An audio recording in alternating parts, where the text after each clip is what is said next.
Here is the recipe that I cook in this video. Feel free to screenshot, write it down, or copy from the description.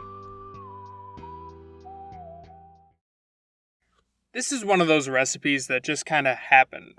I was throwing together ingredients and came up with this weeknight recipe for an Asian-inspired stir-fry.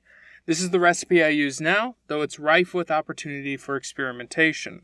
It starts, as most of my recipes do, with an onion. For this I'm using a white onion, though it doesn't really matter. The way I like to slice this is to first cut off the stem end, set it on the cut side, and bisect the onion through the root. Peel the top layer or two and slice off the root end of each half. Then, making radial cuts, slice the onion from root to stem into thin strips. Set those aside as we go to the stovetop. Take your largest skillet, doesn't really matter what type, a wok would work great for this, and pour in a bunch of sesame oil, about 2 tablespoons worth. Olive oil is a good substitute, but the sesame oil adds some great flavor. Get that heating on medium-high. Once hot, add your onions and stir occasionally for about 3 to 4 minutes, or until they've softened somewhat and they are starting to pick up some color. Move those to the side and add in 1½ pounds of ground beef, preferably something with a little higher fat content. Break that up and brown it for the next few minutes. At this point, add in a few large pinches of salt and a generous amount of black pepper, about 7 to 8 cranks on my pepper mill. Keep stirring until the beef is nearly browned. At this point, for seasoning, I like to add in about a tablespoon of garlic powder. This next ingredient is what makes the recipe: some ginger paste. That may seem weird to some of you, but it completely transforms the dish in a great way.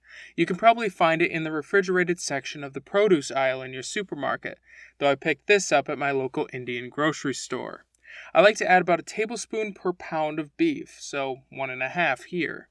In addition to that, I'm going to add a whole bunch of soy sauce, about a 1/4 cup. Finally, some green vegetables. This time I'm using frozen broccoli florets, though realistically you could use almost anything you have on hand. Peas, beans, carrots, bell peppers, bok choy, the list goes on.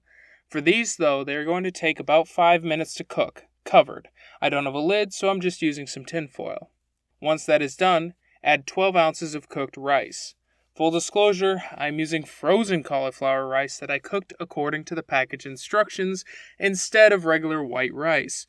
This really is the dividing line when it comes to making this recipe keto-friendly. And to be clear, I don't consider this a downgrade.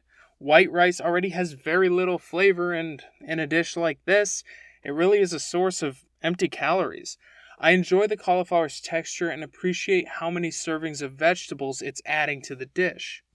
Regardless, whatever rice you use, I would recommend tasting for seasoning and adjust if necessary, before serving nice and hot. And that is an amazing weeknight meal. Nice and easy with plenty of complexity. Feel free to experiment with different vegetables or spices. And thanks for watching. To my non-keto viewers, I would ask that you bear with all these keto recipes. I'll be trying to post recipes that will work both ways as often as I can. Next time, my take on a weeknight Salisbury steak.